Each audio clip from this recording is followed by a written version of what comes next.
পুস্তক কিট চ্যানেলে আপনারা শুনছেন অন্নদা শঙ্কর রায় রচিত বাংলার রেনেসাঁস। আজ চতুর্থ পর্ব। রেনেসাঁসের নবপর্যায়। ইতিহাসকে নতুন দৃষ্টিতে দেখা যায়, নতুন করে লেখা যায়, কিন্তু যা ঘটে গেছে তাকে ইচ্ছামতো পাল্টে দেওয়া যায় না। জাতীয় অহমিকায় বাঁধে, সামাজিক অভিমান আহত হয়, তবু এটা মেনে নেওয়াই ভালো যে ভারতও একটা অক্ষয় অব্যয় অনাদি অনন্ত চিন্ময় সত্তা নয়। সে কখনো গৌরবের, কখনো অগৌরবের, কখনো আলোকের, কখনো অন্ধকারের, কখনো উত্থানের, কখনো পতনের, কখনো স্বাধীনতার, কখনো পরাধীনতার ভিতর দিয়ে গেছে। একই কথা বলতে পারা যায় ইউরোপীয় দেশগুলোর বেলাও। ইতিহাস কেবল একটানা সৌভাগ্যের ইতিহাস নয়, দুর্ভাগ্যেরও ইতিহাস। দুর্ভাগ্যকে জয় করতে হয়, কিন্তু দুর্ভাগ্য যে ঘটেছে এটা মেনে নিতে হয়। মানবিক ব্যাপারে দুর্ভাগ্য অবিমিশ্র দুর্ভাগ্য নয়। কালো মেঘেরও একটা রূপালী রেখা থাকে। পরাধীনতার সেই কালো মেঘের রূপালী রেখা ছিল বাংলার রেনেসাঁস। বাংলা ছিল ভারতের অঙ্গ, সুতরাং সেটা ছিল ভারতের রেনেসাঁস। বাংলায় শুরু হলেও সেটা সেইখানেই সীমাবদ্ধ ছিল না, ক্রমে ক্রমে ভারতময় ব্যাপ্ত হয়েছিল। রামমোহন থেকে রবীন্দ্রনাথ পর্যন্ত বিস্তৃত যে যুগ, তার বিস্তার কেবল দশক থেকে দশকে নয়, প্রদেশ থেকে প্রদেশে। হিন্দি সাহিত্যের ভারতেন্দু হরিশ্চন্দ্র, ওড়িয়া সাহিত্যের ফকিরমোহন সেনাপতি, অসমিয়া সাহিত্যের লক্ষ্মীনাথ বেজবরুয়া এরাও রেনেসাঁস যুগের নায়ক। রবীন্দ্রনাথের তিরোধানের ছবছর বাদে পরাধীনতারও অবসান। রবীন্দ্রোত্তর ও ব্রিটিশোত্তর মোটামুটি সমবয়স্ক। আমরা যারা এই শতাব্দীর গোড়ার দিকে জন্মেছি তারা এক যুগ থেকে আরেক যুগে উপনীত হয়েছি, কিন্তু যাদের জন্ম স্বাধীন ভারতে তাদের জীবন তো আমাদের মতো অন্ধকার থেকে আলোকে উত্তরণ নয়। তাদের কি করে বোঝানো যাবে যে অন্ধকার রাত্রের আকাশে তারা ফুটে, চাঁদ ওঠে আর জ্যোৎস্নায় 10 দিক প্লাবিত হয়ে যায়?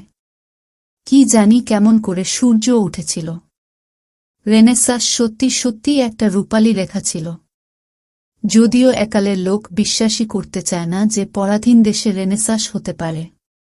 বিশ্বাস করলেও বলে তা অকিঞ্চিৎকর, যেহেতু তার সৃষ্টি, স্থিতি ও বিলয় বুর্জোয়া শ্রেণীতে।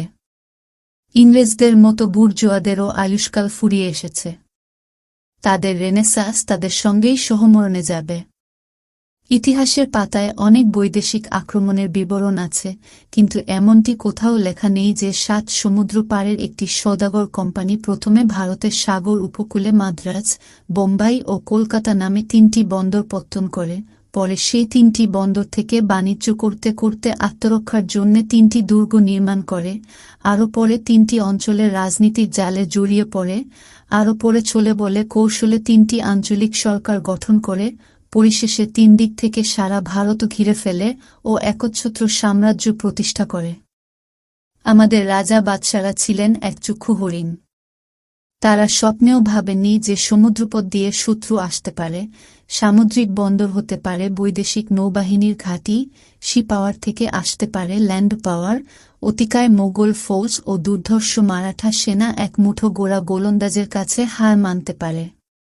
কিন্তু বিশ্লেষণ করলে দেখা যাবে যে আসলে ওটা ছিল আধুনিক জ্ঞান বিজ্ঞানের সাধনায় 3 শতাব্দী এগিয়ে থাকা একটি শক্তির কাছে 3 শতাব্দী পেছিয়ে থাকা অন্য কয়েকটি খণ্ড শক্তির পরাজয়। এই খণ্ড শক্তিগুলি যদি পরস্পরের সঙ্গে যুদ্ধবিগ্রহে বলক্ষয় না করত, তা হলে হয়তো পিছিয়ে থাকা সত্ত্বেও জাপানের মতো স্বাধীনতা রক্ষা করত। কিন্তু কলহ তাদের অস্থিমজ্জায়। 2 শতাব্দী পরাধীন থেকেও তারা একতাবদ্ধ হতে শিখল না। ফলে স্বাধীনতার সঙ্গে সঙ্গে দেশ হয়ে গেল দুভাগ। আমাদের ইতিহাসে এটা নতুন কিছু নয়, বরং এইটাই আমাদের পক্ষে স্বাভাবিক। কোনো একজন রাজচক্রবর্তী আর সবাইকে যুদ্ধে হারিয়ে না দিলে ভারত কখনো আপনা হতে এক শাসনাধীন হয়নি। তবে তারা ছিলেন রাজচক্রবর্তী, সওদাগর শিরোমণি নন। মোগল বাদশারাও প্রকারান্তরে ক্ষত্রিয়, প্রকারান্তরে বৈশ্য নন। ইস্ট ইন্ডিয়া কোম্পানির রাজত্ব ছিল বৈশ্য রাজত্ব। ভারতে তারা নিয়ে আসে বৈশ্য যুগ। তাদের স্বদেশেই ক্ষত্রিয় যুগের আয়ু শেষ হয়ে এসেছিল, ঠাট্টা ক্ষত্রিয় রয়ে গেলেও চরিত্রটা বৈশ্য।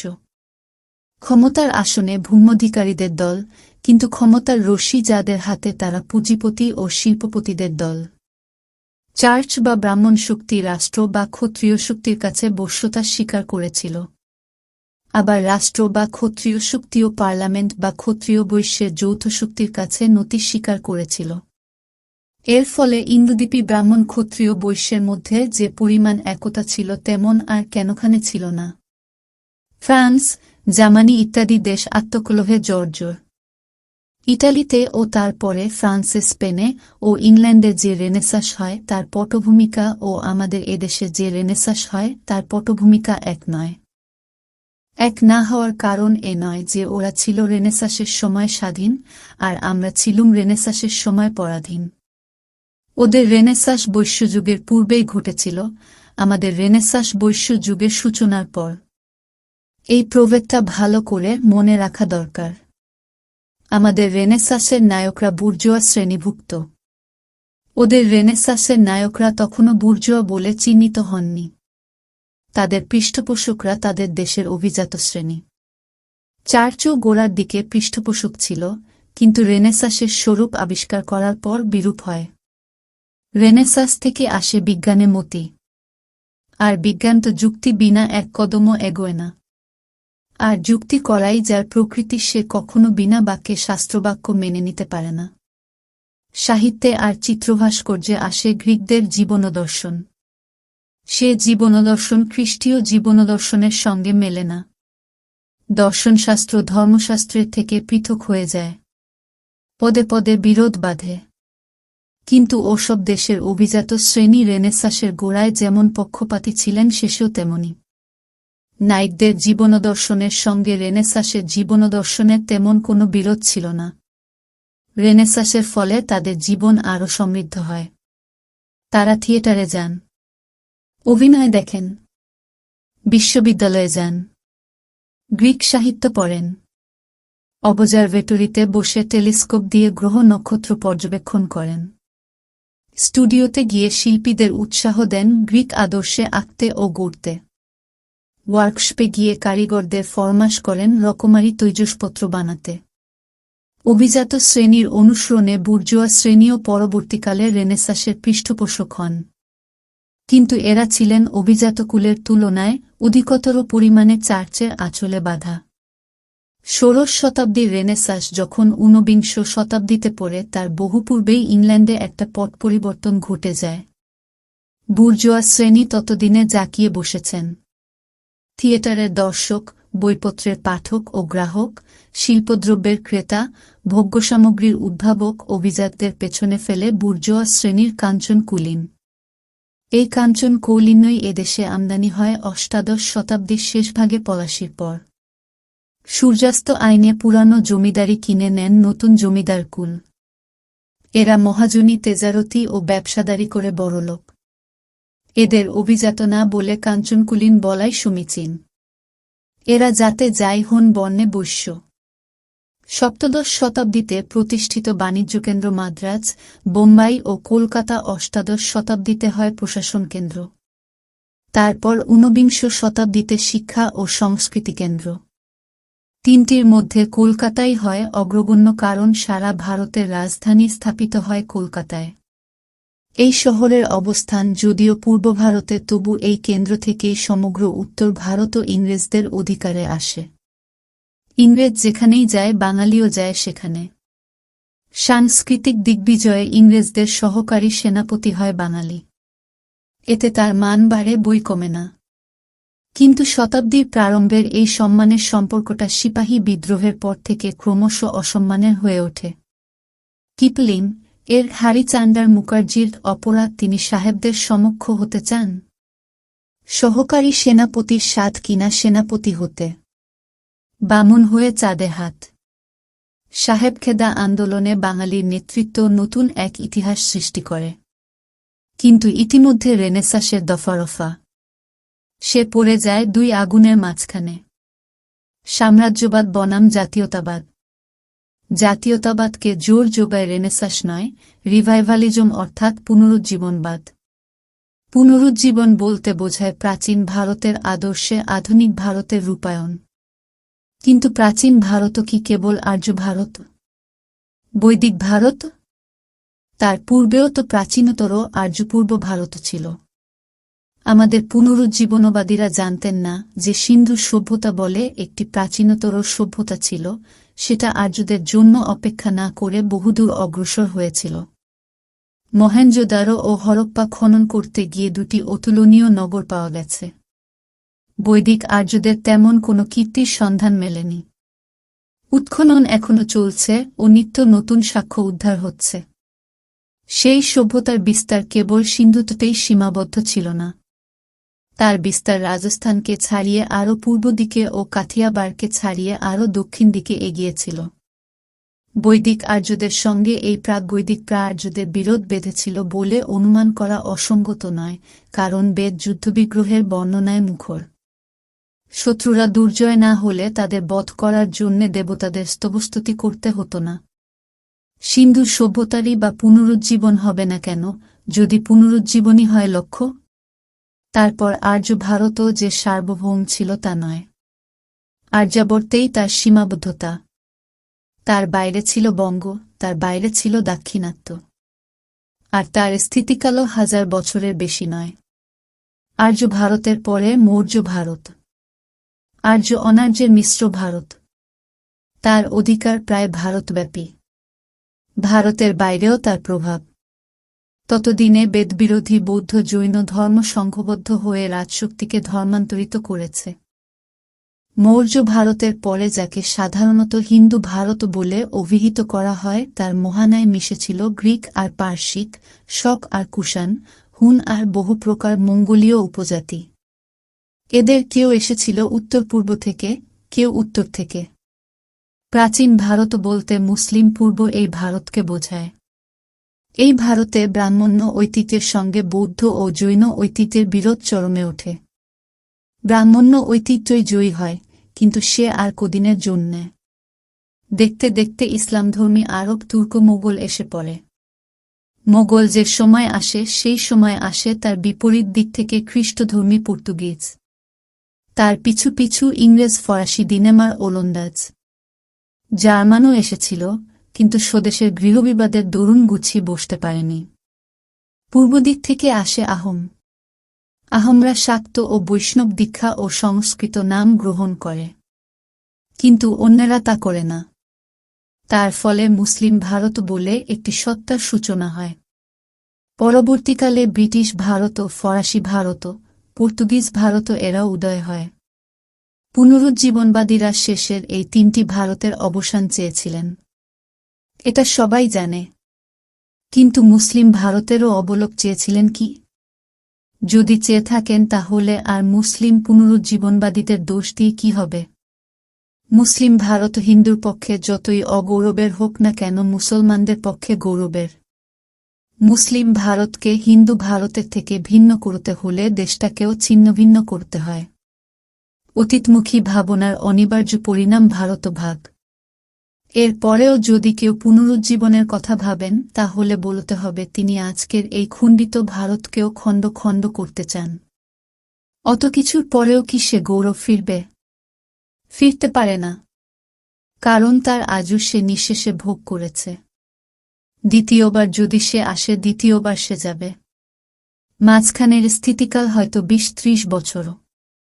রেনেসাঁস ও রিভাইভাল আমাদের ঊনবিংশ ও বিংশ শতাব্দীর ইতিহাসে দুটি বিশিষ্ট অর্থে ব্যবহৃত হয়েছে। রেনেসাঁসের যারা ধারক ও বাহক তারা সকলেই ইংরেজি শিক্ষিত। অনেকেই ইংল্যান্ড ঘুরে এসেছেন। কেউ কেউ সেইখানেই দেহরক্ষা করেছেন। সমসাময়িক ইউরোপীয় চিন্তার সঙ্গে নিত্য ও অবিচ্ছিন্ন যোগ রক্ষা করতেন তারা। তাদের সম্পাদিত সাময়িক পত্র পাঠ করলেই সেটা বোঝা যায়। কোনটি ইংরেজিতে প্রকাশিত, কোনটি আধুনিক ভারতীয় ভাষায়, কিন্তু একখানিও সংস্কৃত ভাষায় নয়। তার মানে এ নয় যে তারা সংস্কৃত জানতেন না বা পড়তেন না। প্রাচীন সংস্কৃতিকে তারা শ্রদ্ধা করতেন, ভালোবাসতেন, তাকে সংরক্ষণ করতেই তাদের বাসনা। কিন্তু যে প্রাচীন জ্ঞান বিজ্ঞান বৃদ্ধি পেতে পেতে বহুকাল পূর্বে একটি জায়গায় এসে থেমে গেছে, তাকে ক্রমবর্ধমান আধুনিক জ্ঞান বিজ্ঞানের সঙ্গে কেমন করে মেলাবেন? খ্রিস্টীয় চার্চ যদি তা পারত তাহলে এতজন দার্শনিক ও বৈজ্ঞানিককে পুড়িয়ে মারতে হতো না। আধুনিক জ্ঞান বিজ্ঞান অজ্ঞান নয়, বস্তুজ্ঞান, বাস্তবজ্ঞান। তাকে সত্য বলে স্বীকার করলে প্রাচীন জ্ঞান বিজ্ঞানকে বিদায় দিতে হয়, অন্তত আবার যাচাই করে শোধন করতে হয়। আধুনিক জ্ঞান বিজ্ঞান বিদেশ থেকে এসেছে বলে তা বর্জনীয় নয়, বিজাতির সঙ্গে এসেছে বলে অনাচরণীয় নয়, বিজেতার সঙ্গে এসেছে বলে বিতারণযোগ্য নয়, পশ্চিম থেকে এসেছে বলে পাশ্চাত্য দোষে দূষিত নয়। পশ্চিম একটি দিক্বাচক বা দেশবাচক শব্দ, আধুনিক একটি কালবাচক বা যুগবাচক শব্দ। আমরাও যদি আধুনিক কালের বা আধুনিক যুগের মানুষ হয়ে থাকি তবে আমাদের কালের সঙ্গে আমাদেরও তাল রাখতে হবে, আমাদের যুগের সঙ্গে আমাদের পা মিলিয়ে নিতে হবে। কালিদাস ভালোবাসি বলে কালিদাসের কালে নিঃশ্বাস নিতে পারিনে। রামায়ণ ভালোবাসি বলে রামায়ণের যুগের সঙ্গে মনের মিল অনুভব করতে পারিনে। টলস্টয়ের উপন্যাসের নায়ক নায়িকাদের সঙ্গে আমি তার চেয়ে বেশি সহমর্মিতা বোধ করি। ব্রাউনিংয়ের কবিতা আমাকে তার চেয়ে বেশি দোলা দেয়। ঐতিহ্যের মাটিতে মূল থাকুক, মূলোৎপাটনের জন্য কেউ উৎসাহী নয়। দেশ থাকলে তার মূল থাকবেই, সে মূল আর্যই হোক আর আর্যপূর্বই হোক। তেমনি কাল থাকলে তার এক এক ঋতুতে এক এক রকম ফুল ফোটাতে হবে, এক এক শতাব্দীতে এক এক রকম আদর্শ বা তত্ত্ব মেনে চলতে হবে। ফরাসি সাহিত্যে তো এক এক দশকে এক একটা ইজম চলতি হয়। নব নব উন্মেষ না হলে সাহিত্য বা চিত্রকলা প্রাণবন্ত হয় না। যার প্রাণপ্রবাহ শুকিয়ে গেছে তার কাছে নতুন কিছু পাবার নেই। রসের জন্যে, রূপের জন্যে, আইডিয়ার জন্যে, জ্ঞানের জন্যে আমাদের আধুনিক পাশ্চাত্য সাহিত্য বা আর্টের কাছে যেতে হয়। আমাদের পূর্বপুরুষদের কাছে যা পাই শুধুমাত্র তারই উপর নির্ভর করলে আমরাও কিছুদিনের মধ্যে ফুরিয়ে যাই বা বুড়িয়ে যাই। লিখব উপন্যাস অথচ ইংরেজি বা ফরাসি বা রুশ উপন্যাস পড়ব না, পড়ব শুধু কাদম্বরী ও দোষকুমার চরিত, এমনতর ফতোয়া জারি হলে উপন্যাসের বিকাশ রুদ্ধ হয়ে যাবে, আর যিনি লিখবেন তিনিও বিশ্বসাহিত্যের দরবারে অপাঙ্ক্তেয় হবেন। পুনরুজ্জীবনবাদীরা এমন কিছু দিতে পারেননি যা তাদের পূর্বপুরুষরা দিয়ে যাননি। অতীতের অনুকরণও এক প্রকার অনুকরণ। স্বাধীনতা পুনরুদ্ধারের পর পুনরুজ্জীবনবাদের প্রয়োজন ফুরিয়েছে, কিন্তু তার প্রবক্তাদের বদ্ধমূল ধারণা তারাই স্বাধীন ভারতের ভবিষ্যতের নিয়ন্তা। ভাবি ভারত হবে প্রাচীন ভারতের ছাঁচে ঢালা। বিদেশির হাত থেকে স্বাধীনতা পেলেও অতীতের হাত থেকে স্বাধীনতা পাবে না। ইতিহাস না পড়ে পুরাণ পড়তে হবে, পৌরাণিক যুদ্ধবিগ্রহকে বলতে হবে ঐতিহাসিক যুদ্ধবিগ্রহ, পৌরাণিক যুদ্ধক্ষেত্রকে ঐতিহাসিক যুদ্ধক্ষেত্র, পৌরাণিক বীরপুরুষদের ঐতিহাসিক বীরপুরুষ। এ বিভ্রম ঐতিহাসিকদের কারো কারো গবেষণায় লক্ষ্য করা যায়। পরাধীন ভারতে এদের পৃষ্ঠপোষকের অভাব ছিল, এখন এরা উচ্চপদস্থ। এই যেমন পুরাণের সঙ্গে ইতিহাসকে একাকার করা, তেমনি থিওলজির সঙ্গে ফিলসফিকে একাকার করাও লক্ষণীয়। মারবুর্গ বিশ্ববিদ্যালয় 4.5 শতাব্দী পূর্বেও দুটোকে আলাদা করেছিল। ভারতের বিশ্ববিদ্যালয়গুলিতে শুধু ফিলসফি প্রবর্তিত হয়েছিল, এখন ফিলসফির বাঘের ঘরে থিওলজির ঘোগ বাসা বাঁধছে। আবার এমনও দেখছি যে মোগল ও ব্রিটিশ আমলের জমিদারকুল নির্মূল, হিন্দু আমলের রাজবংশ নির্বীর্য। প্রাচীন ভারতের ক্ষত্রিয় শ্রেণীকে পুনরুজ্জীবিত করতে দিচ্ছে কে? তাদের নিক্ষত্রিয় করাই তো যুগধর্ম। দেশে দেশে সেই কর্ম চলছে। নেহাত ইংল্যান্ডের আশ্রয়ে ছিলেন বলেই তারা এতদিন রক্ষা পেয়েছিলেন। ইংল্যান্ডের অভিজাত শ্রেণী তাদের প্রতি অনুকম্পাপরায়ণ। ক্ষত্রিয় শ্রেণী যাগযজ্ঞ ও দানধ্যান না করলে ব্রাহ্মণ শ্রেণীর পায়ের তলা থেকে মাটি সরে যায়। ব্রহ্মোত্তর ও দেবোত্তর জমি ভূমি সংস্কার আইনের আওতায় পড়ে। তা হলে বাকি থাকে বৈশ্য বর্ণ, শূদ্রবর্ণ, ধনিক ও শ্রমিক, জোরদার ও চাষী। ক্ষমতার আসনে যারা অধিষ্ঠিত তারা শ্রেণী সংঘর্ষ পরিহার করতে চান। মহাত্মা গান্ধীও ট্রাস্টিশিপের মন্ত্র ও মন্ত্রণা দিয়ে গেছেন। পুনরুজ্জীবনে বৈশ্য বর্ণের উচ্চাভিলাষ পূর্ণ হতে পারত, কিন্তু শূদ্র বর্ণের অভিযোগ দূর হবার নয়। তারা বিদ্রোহী হলে তাদের দমন করার জন্যে সে রামও নেই, সে অযোধ্যাও নেই। শূদ্রের দিক থেকে সম্মুখবৎ প্রার্থনীয় নয়। তার দৃষ্টি এখন রুশ চীনের উপরে, যেমন বৈশ্যের দৃষ্টি আমেরিকার উপরে। না, এখন আর পশ্চিম দিকে তাকাতে কারো অভিমানে বাধে না। মুসলমানের যেমন মক্কা, হিন্দু মুসলমান নির্বিশেষে শ্রমিক শ্রেণীর মস্কো আর ধনিক শ্রেণীর নিউ ইয়র্ক। প্রতিদিন আকাশপথে পুষ্পক বিমান ছুটছে পশ্চিম ভূমণ্ডলের দুই প্রান্তে। আজকাল পশ্চিম ভূমণ্ডলকেও দুই প্রান্তে ভাগ করা হয়েছে, পূর্ব প্রান্ত ও পশ্চিম প্রান্ত। পশ্চিম প্রান্তে আমেরিকা প্রমুখ ধনতন্ত্রী দেশ, পূর্ব প্রান্তে রাশিয়া প্রমুখ সমাজতন্ত্রী দেশ। সেকালে যেমন কিপলিং বলতেন পূর্ব আর পশ্চিম কোশমিনকালে মিলবে না, একালেও তেমনি একদল সাহিত্যিকের ধুরো পূর্ব আর পশ্চিম কোনোদিনই মিলবে না। সেকালে যেমন রবীন্দ্রনাথ বিশ্বাস করতেন পূর্ব আর পশ্চিম পরস্পরের পরিপূরক, মহামানবের সাগর তীরে তাদের মিলন হবে, একালেও তেমনি আর এক দল সাহিত্যের স্বপ্ন পূর্ব আর পশ্চিম তৃতীয় মহাযুদ্ধে নামবে না, তার আগেই মিটমাট করবে। তার লক্ষণ এই সেদিন হেলসিঙ্কি শহরে দেখা গেল। ফরাসি ভাষায় দুটো শব্দ আছে, আতাত আর দেতাত। মনে রাখবেন, দাতাত নয়। চন্দ্রবিন্দুটা প্রথম অক্ষরের মাথার উপরে। আপাতত দুই মহাশক্তির কাম্য দেতাত আতাত বহু দূর। মহাশূন্যের সোয়েজের সঙ্গে অ্যাপোলোর সাযুজ্য এক সুদূরবর্তী সম্ভাবনার আভাস। রিভাইভালিজম যদি এই পরিবর্তিত পরিবেশে নিঃশ্বাস নিতে পারে, তা হলে মানতে হবে সে এক মহত্তর শক্তি।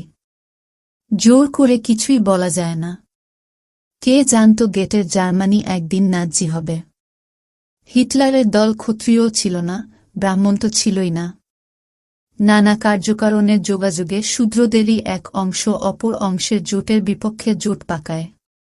জার্মানিতে কমিউনিস্টরা যদি অত প্রবল না হতো, নাৎজিরাও অত প্রবল হতো না। প্রবলের সঙ্গে প্রবলের দ্বন্দ্বে প্রবলতর কে হবে রাজনৈতিক গণৎকারদেরও গণনার বাইরে ছিল। শেষ মুহূর্তে নাৎজিদের দিকেই পাল্লা ভারী হয়। সেটার অন্যতম কারণ বিশুদ্ধ আর্যরক্তে অন্ধবিশ্বাস আর গভীর ইহুদি বিদ্বেষ। জার্মানির ইহুদিদেরও ছিল বিশুদ্ধ সেমিটিক রক্তে অন্ধবিশ্বাস ও আদিবাসভূমির প্রতি প্রথম আনুগত্য। ভারতেও অনুরূপ কত রকম জটিলতা আছে। চক্রের ভিতরে চক্র, তার ভিতরে চক্র। বুর্জোয়া যাদের বলা হচ্ছে তারাও কি একজোট নাকি?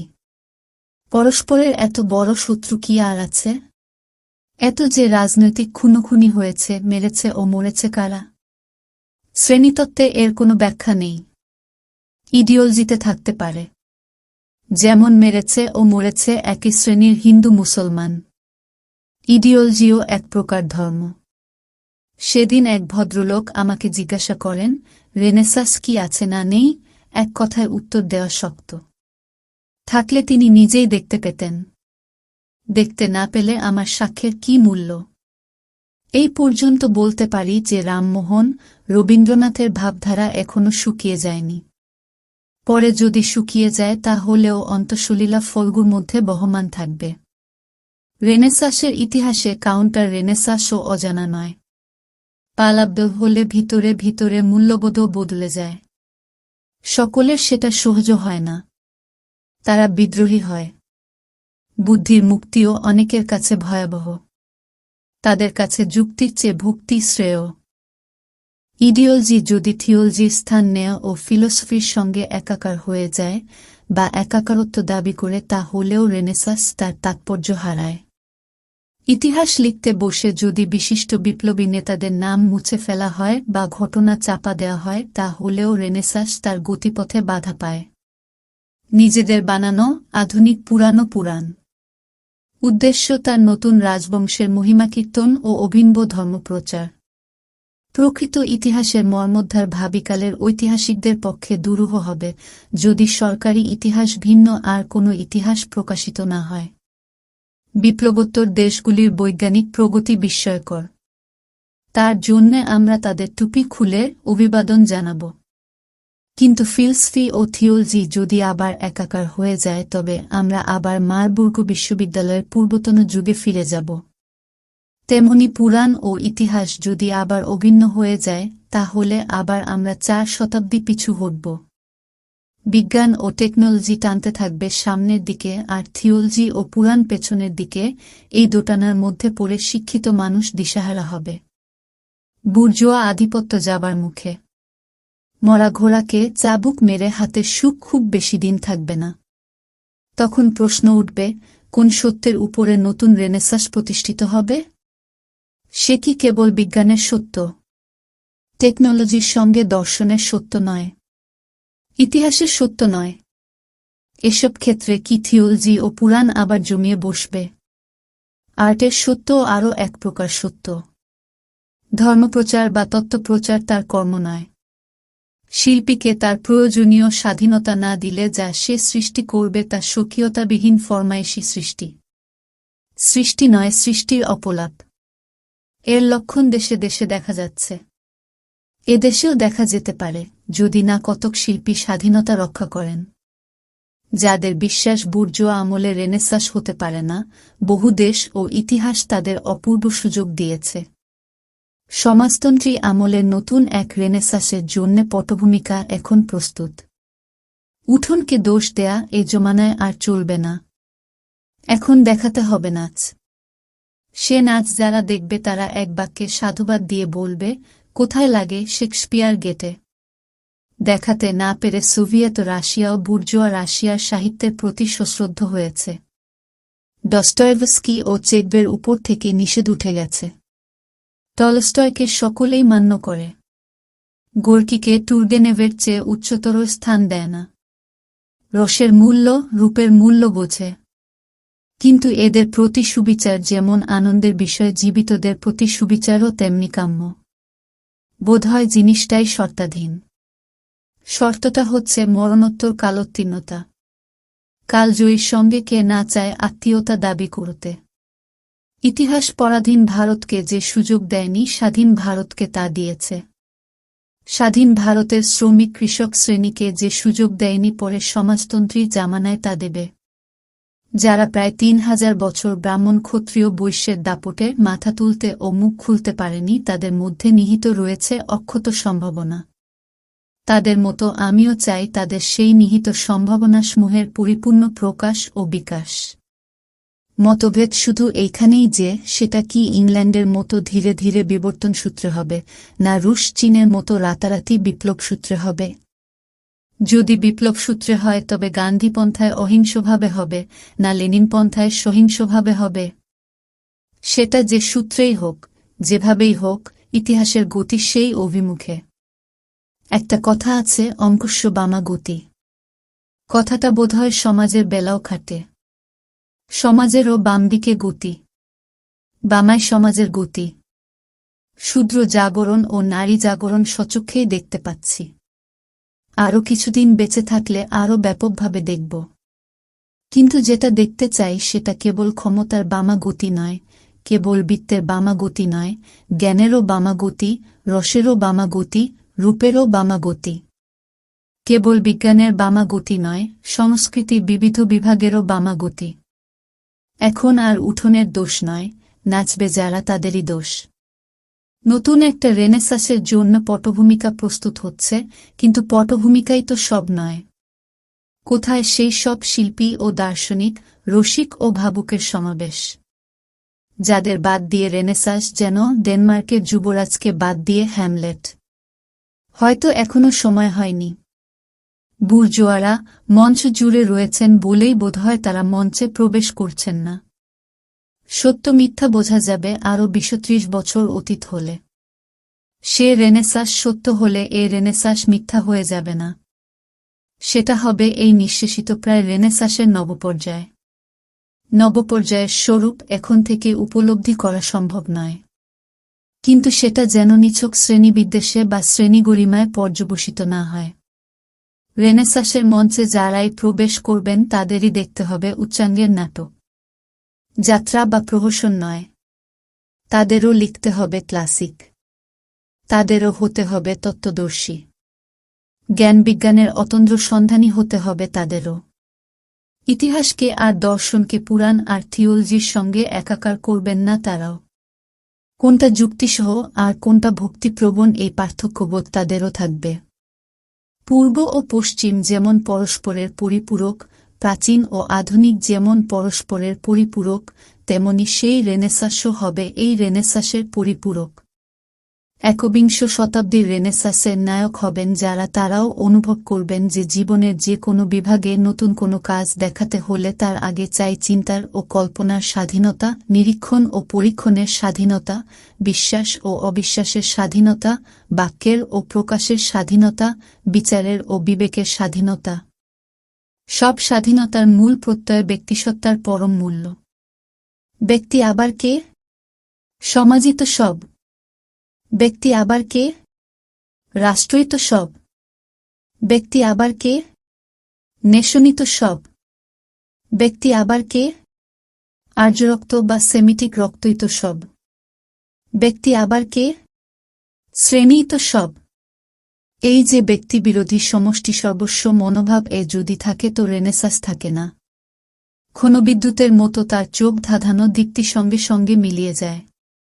ইলেকট্রিকের বাতির মতো রাত দিন জ্বলে না। রেনেসাঁস ব্যক্তিসত্তাকে অত্যন্ত মূল্যবান মনে করে। ব্যক্তিই দিয়ে যায় নতুন ভাবনা, নতুন রস, নতুন ধ্যান, নতুন রূপ। বুদ্ধ বা যিশু, হোমার বা কালিদাস, কনফুসিয়াস বা প্লেটো, হিপোক্রেটিস বা চরক, আভিসেনা বা গ্যালিলিও, শেক্সপিয়ার বা মাইকেল অ্যাঞ্জেলো, ভোল্টেয়ার বা রুশো, মার্কস বা ফ্রয়েড, আইনস্টাইন বা গান্ধী, এদের প্রত্যেকেই একজন ব্যক্তি, যদিও সমাজে থেকে বা স্বজাতি থেকে বিচ্ছিন্ন নন। ষোড়শ শতাব্দীর রেনেসাঁস রাতারাতি কোনো বিপ্লব বা বিদ্রোহ ঘটায়নি, কিন্তু ব্যক্তির উপর যে মূল্য আরোপ করেছে তার থেকে এসেছে প্রচলিত মূল্যরাজির পরিবর্তন ও বিবর্তন। স্থলে স্থলে সে পরিবর্তন বৈপ্লবিক হয়েছে। বৈপ্লবিক যে সর্বত্র হবেই তেমন কোনো কথা ছিল না। বৈপ্লবিক যে কোথাও হবে না এমন কোনো কথাও কি ছিল? তবে পুরাতন মূল্য একবার বদলাতে শুরু করলে কতদূর বদলাবে তা কেউ গণনা করে বলতে পারে না। পাশ্চাত্য রেনেসাঁসের নায়করাও জানতেন না যে তারা বিজ্ঞানের সত্য নির্ণয় করতে গিয়ে লোকের বদ্ধমূল সংস্কারে ঘা দিচ্ছেন ও তার ফলে চার্চ তার অথরিটি হারাচ্ছে।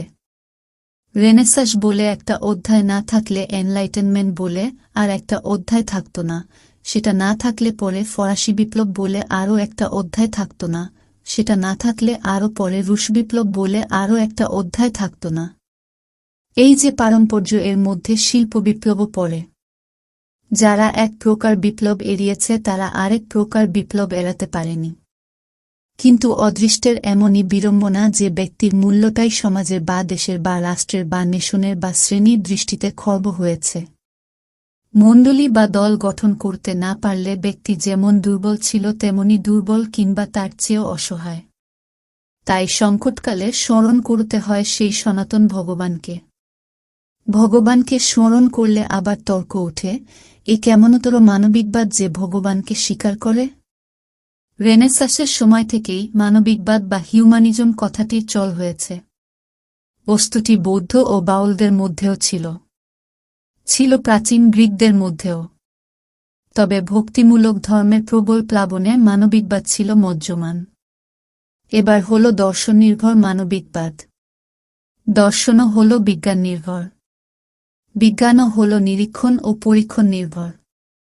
অতীন্দ্রিয় বা অতিপ্রাকৃতের জন্যে মনের দরজা জানালা খোলা রইল না। ভগবান তাহলে আসবে কোন পথ দিয়ে? লাইব্রেরি, ল্যাবরেটরি, অবজারভেটরি কোনো আঙিনা দিয়ে? তা বলে মানবিকবাদীরা সকলেই কিন্তু নিরীশ্বরবাদী নন। এক ভাগ এখনও ঈশ্বরবাদী, অপরাপর ভাগ নিরীশ্বরবাদী বা অজ্ঞেয়বাদী। মানবিক জিজ্ঞাসার মধ্যে ব্রহ্ম জিজ্ঞাসাও কি পড়ে না? মানুষের কি কেবল ইন্টেলেক্ট আছে, ইনটুইশন নেই? চোখ দিয়ে সব কিছু দেখা যায় না বলে টেলিস্কোপ ও মাইক্রোস্কোপ লাগে। দূরের চেয়ে কি আরও দূর নেই? সূক্ষ্মের চেয়ে কি আরও সূক্ষ্ম নেই? সীমার বাইরে কি অসীম নেই? দৃশ্যমানের অন্তরালে কি অদৃশ্য নেই? সব জিজ্ঞাসার মীমাংসা যুক্তি দিয়ে হয় কি? তাই মানবিকবাদীরা সবাই রেনেসাঁস থেকে প্রেরণা লাভ করলেও ধর্মের সঙ্গে সম্পর্ক যারা ছেদ করেননি তারাও মানবিকবাদী, হিউম্যানিস্ট অথচ খ্রিস্টান, এই যাদের পরিচিতি তাদের সংখ্যাও অল্প নয়। রেনেসাঁস যদি খাস ইউরোপেও নিঃশেষিত হয়ে এসে থাকে তবে তা বুর্জোয়া শ্রেণীর শ্রেণীসত্তার ঐতিহাসিক প্রয়োজন ফুরিয়ে আসার জন্যেই কি না তার অন্য কোনো কারণ আছে? এমনও তো হতে পারে যে রেনেসাঁস মানুষকে প্রকৃতিমন্থন করার যে শক্তি দিয়েছে তার অতিপ্রয়োগ বা অপপ্রয়োগের ফলে অমিতের সঙ্গে সঙ্গে গরলও উঠছে, কিন্তু সে গরলকে ধারণ করার জন্য কোনো নীলকণ্ঠ নেই। আকাশ বাতাস জল স্থল সব বিষিয়ে গেছে, যেখানে যায়নি সেখানেও যাবে। হিংসায় উন্মত্ত বৃত্তি রেনেসাঁসের পক্ষে অনুকূল নয়। হিংসা যে মানুষের ইতিহাসে নতুন তা নয়, কিন্তু এমন নির্বিবেক হৃদয়হীন নৈর্ব্যক্তিক হিংসা দ্বিতীয় মহাযুদ্ধের পূর্বে লক্ষিত হয়নি। তৃতীয় মহাযুদ্ধে এর পরাকাষ্ঠা ঘটবে যদি না মদমত্ত মানুষ স্বেচ্ছায় অস্ত্রত্যাগ করে। তা যদি সে করে তবে সেটা হবে একটা নৈতিক বিপ্লব। তখন দেখতে পাওয়া যাবে মানুষ কত উচ্চে উঠতে পারে। মানুষের নৈতিক সত্তা রেনেসাঁসের সঙ্গে ব্যাখাপ নয়, বরং বলা যেতে পারে রেনেসাঁসের জন্যই কৃতদাস প্রথার উচ্ছেদ হল। বিশ্বমানবের সেই নৈতিক সত্তা একদিন তাকে অস্ত্রত্যাগেরও প্রবর্তনা দেবে। যেসব মূল্য মরা পাতার মতো আপনি ঝরে পড়ছে সেসব পুরাতন মূল্যকে প্রাণপণে আঁকড়ে ধরে থাকলে নতুন মূল্যগুলিকে তাদের প্রাপ্য সুযোগ থেকে বঞ্চিত করা হয়। ভালো মন্দের কোষ্ঠীপাথরে তাদের সব কুটি হয়তো সোনা নয়, তা হলেও তাদের পরখ করতে হবে, ও যতক্ষণ না তারা মন্দ বলে প্রতিপন্ন হচ্ছে ততক্ষণ তাদের জন্য মনটাকে খোলা রাখতে হবে। এই খোলা মন না হলে রেনেসাঁস হয় না। খোলা মন যেমন অত্যাবশ্যক, খোলা সমাজও তেমনি। আমাদের মধ্যযুগে না ছিল খোলা মন, না ছিল খোলা সমাজ। আধুনিক যুগের মহিমাই এখানে যে মন এখন খোলা, সমাজ এখন খোলা। কিন্তু আবার যদি পুনরুজ্জীবনের নামে বা স্বয়ংসম্পূর্ণতার নামে বা বিপ্লবের নামে খোলা সমাজ বন্ধ হয়ে যায়, তাহলে আধুনিক যুগের আধুনিকতা বলতে যা অবশিষ্ট থাকবে তা ওই নামটা। গুণগত আধুনিকতা কোথায় মিলিয়ে যাবে? গুণগত আধুনিকতা প্রাচীন সংস্কৃতিকেও সম্মান করে, মধ্যযুগের সংস্কৃতিকেও শ্রদ্ধা করে। পুরাতন ক্লাসিক বা পুরাতন ক্যাথিড্রাল বা পুরাতন মন্দির বা পুরাতন মসজিদ আধুনিকতাবাদীদেরও প্রিয়। মানবিকতাবাদীদের যে ভাগটি নিরীশ্বরবাদী সে ভাগটিও পুরানো মদ ভালোবাসে। সেই সঙ্গে পুরানো ছবি বা মূর্তি। এমন কালাপাহাড় একালের কেউ নেই যে অসত্য বা অশুভ বলে কীর্তি ধ্বংস করবে। মানব বিবর্তন একের পর এক যেসব অতিক্রম করে এতদূর এসেছে তার প্রত্যেকটি অধ্যায়ের ধ্বংসাবশিষ্ট সম্পদ সযত্নে সংরক্ষণ করা হচ্ছে ভাবিকালের জন্যে। উত্তর পুরুষ যাতে পূর্বপুরুষের সঙ্গে সম্পূর্ণ সম্পর্কচ্যুত না হয়। মাঝে মাঝে ধারাভঙ্গ ঘটেছে, তা সত্ত্বেও ধারাবাহিকতার সন্ধান চলেছে। সেটা হয়তো পাওয়া যাবে কারিগর শ্রেণীর কারুশিল্পে। হরপ্পা মহেঞ্জোদারো থেকে আরম্ভ করে আজ পর্যন্ত এই দেশের লোকের প্রধান উপজীব্য কৃষি ও কারুশিল্প।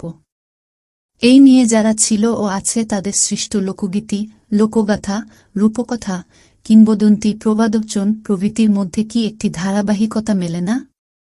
আমার তো মনে হয় মৃৎশিল্প, কারুশিল্প ও শিলাশিল্পের মধ্যেও তা মেলে। আমাদের দৃষ্টি সাধারণত লোকসংস্কৃতির বা লোকশ্রুতির উপর পড়ে না। তার সম্যক চর্চা থেকেও নতুন একটা রেনেসাঁস ঘটতে পারে।